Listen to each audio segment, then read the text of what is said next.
It is almost time for summer, which means it's almost time for back to school products. Apologies to all the full-time teachers. I am still in school as I'm filming this, so the last thing I want to think about is next year, but unfortunately it's going to be here before we know it, and as TPT authors, we need to be thinking ahead so that we can get things done. So let's talk about back to school product ideas that will hopefully sell that you can start working on right now. Okay? Okay. If we haven't met yet, hi, I'm Becca. I'm an elementary music teacher, and I love sharing anything that I can that's going to help you with your TPT shop because mine has changed my life. And my dog might give some random squeaks, but that's her. Maybe I'll go let her outside. Please hold. I love her, but filming with this dog is exceedingly difficult. Nope, she's already back in. Anyway, so let's talk about some back to school product ideas. Now, we're not gonna get super specific because I don't know what you sell. I sell music lessons, which is gonna be very different than if you sell math lessons to first graders, well, first grade teachers, or if you sell, you know, AP history lessons to high school teachers, it's going to be really different. So we're going to talk about kind of like different categories that you can use. And if you're watching this, please make sure that you are posting said products early. If you are watching this in August, it's too late, friends. It's too late.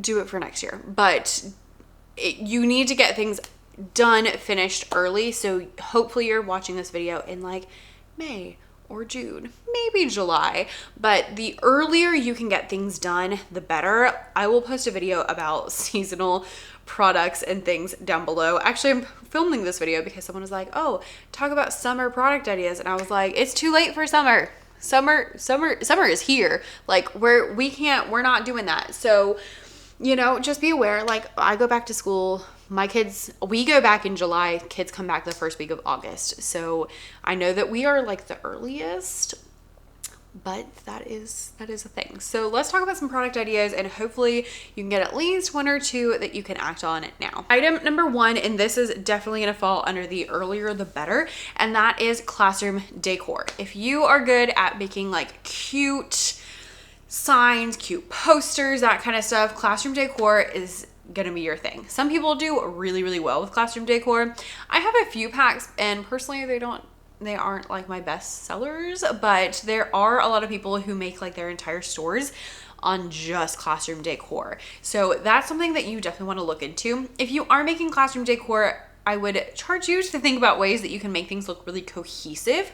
As you're making that classroom decor, make sure that the fonts are legible, because if they can't read them, it is no help at all. And also think about all the different aspects that a teacher is going to need and include a few editable options so that they're able to add whatever they need, because different districts and different schools all have different things that they need. And so the more options you have, the better.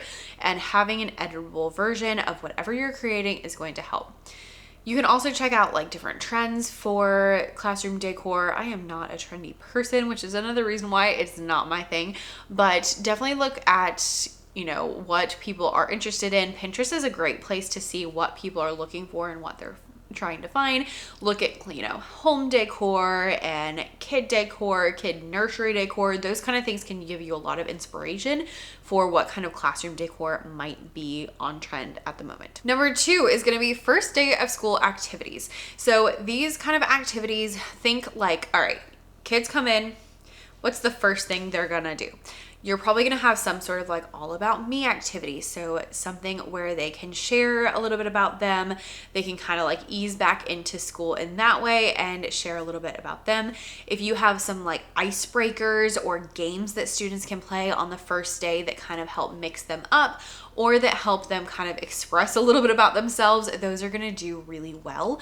Or if you have name games, if you have name activities, book activities that go along with books that talk about names, like your name is a song, those kind of things always do really well for back to school, is those first day of school activities where you're just kind of getting back into the swing of things. And so you're not really like teaching yet, but you're trying to get to know your students, the students are trying to get to know you, and you're trying to really create that classroom community where they can all feel loved and accepted and, you know, just be able to learn for the rest of the year. Those first few days are really, really important, and those are really good.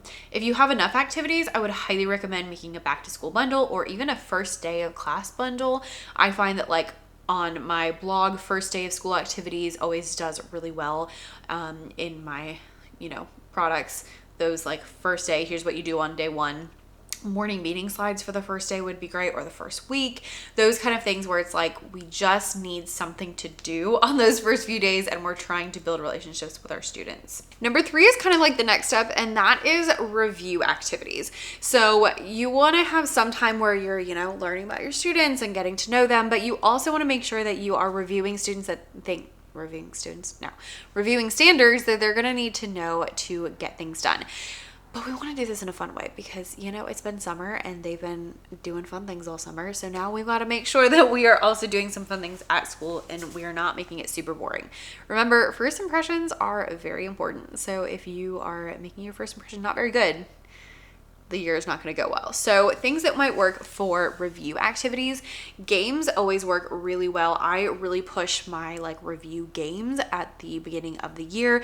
And these are things that help me a lot in my classroom, and also I share a lot on social media, on blogs, on YouTube, so that I can make sure that other people know. And those are the kind of things that do really well in back to school, is those review games. Write the Room is a really good one because it's like a low-key way to kind of review things.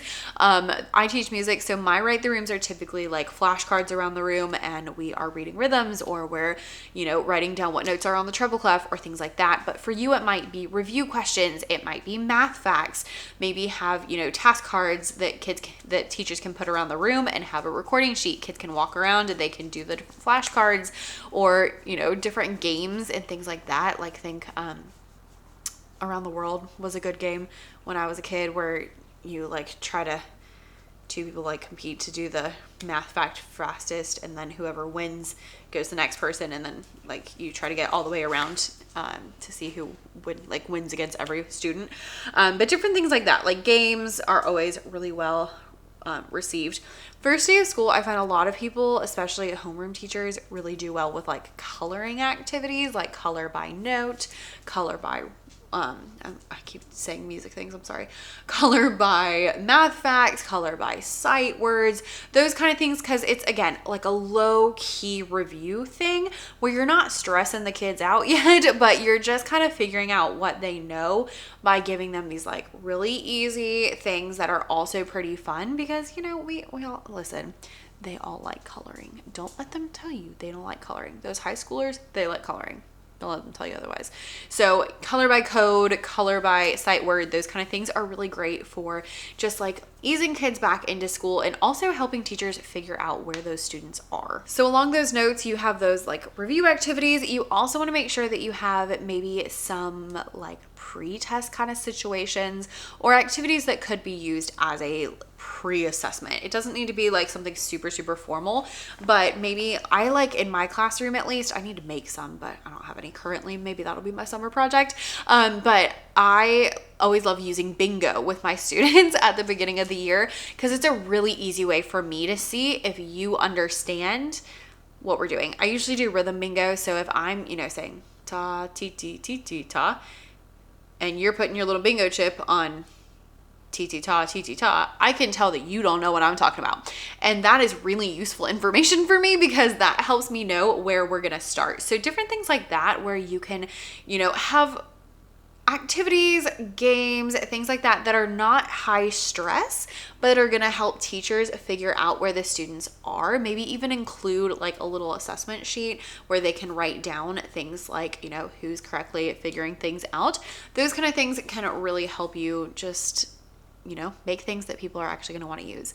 And in all your verbiage, I'm giving you a lot of verbiage you can use and things you should point out, hey, yes, this is bingo, but also it's going to help you know which students are reading their sight words correctly and which ones aren't. But it's a low stress thing you can do on the first day of school. It's fun, it's not hard, and so you can figure out where they are without stressing them out. That's the language that we want to use when we're talking about these things on video, on blogs, on Instagram, all those kind of things. You can talk about them that way as well. So do note, not just like the ideas I'm giving you, but also note the ways that I'm kind of explaining it. All right, we have decor. We have first day of first day of school activities. We have review activities, and and assessments. And then next up we have community building activities. Back to school means we need to, come together as a family and really build that community, especially in the elementaries, schools, but really everywhere, because they really need that. And so things that you can do for that would be any sort of activity where kids have to work together. So different like challenges, tasks that they have to achieve. Escape rooms might be a good idea. Any sort of like small group challenge that they need to do could help with that. Anything where they just need to work together is going to be what you want to do for those like relationship community building activities. And then you can also do things where kids can learn about each other. So activities like this or that are great to figure out, what the different kids think and how they feel, and then see who else is interested in the same things. Or other activities like that where students can identify, oh, hey, that person and I have this in common. That person and I have this in common. And those kind of things are just really helpful to figure out, what the students are like, and it helps the kids figure out for themselves how to do things. And anything where they have to work together is going to help build that classroom community. So any of those kind of things are great for selling on TPT, and also for, telling other people to go do them and also buy your product, because that's the point of marketing, right? All right, friends, was that 5? I think it was 5. We had decor, first day of school activities, review activities, assessments, and community building activities. So hopefully in all of those, you found at least 1 or 2 that are going to be successful for you. Again, I can't tell you exactly what to make because I don't know what you sell. And because of that, there's a little bit of a difference. And so you have to kind of take the inspiration and run with it. But hopefully there's something in there that kind of stuck out with you. I would love to know if you liked any of these or if you had any other ones. So let me know in the comments your thoughts or any other suggestions. And if you're looking for some things to really help make back to school season your best season, make sure you check out the back to school TPT seller course. In this course, we go through everything that's going to help you have the best back to school season that you can. We go through things like products to make. We have a whole timeline. So if you're like, okay, I'm watching this in May, these are the tasks to do. But if I'm watching this in July, these are the tasks to do. And that is personally what I find helpful. I refer to that all the time to keep myself on track. We also talk about like emails to send, and we talk about marketing. We talk about how to like update your shop and make sure that everything is up to snuff, and all those things that you need to do to just make sure that back to school season is really going to be successful for you. So I will leave a link to that down below in case that is something that you're interested in. And I will see you in the next one if you hit that subscribe button. So hit the subscribe button, and then I'll see you later. Okay, bye.